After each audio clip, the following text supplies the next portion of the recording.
Hozir bitta usulini aytaman. Buni ham sinovdan o'tib bo'lgan odamlardan, tushunlaringizmi?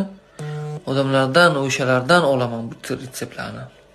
Nima qilish kerak? Xullas, bolangizga ham ichirsangiz immunitetini ko'taradi.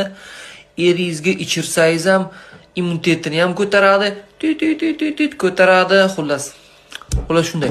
Qarang, nima qilish kerak? Xrenni tomirini toping. Xren nimaligini bilasizlar? Uzun barglari bor, salonlarga tiqadi.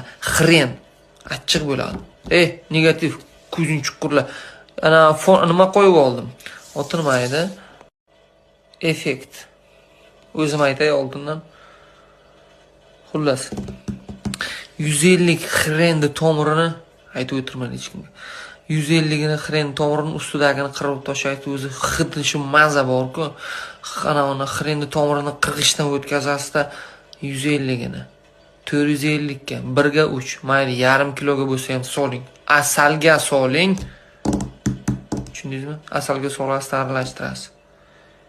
Keyin limonni sokini 2 dona limonni sokini solib aralashtirib oling. Gripp ham bo'lmaysiz, shamollamaysiz ham, virus ham tegmaydi, hech balo bo'lmaydi. Tushundingizmi? Bolalaringizga ozroq, eringizga ko'proq.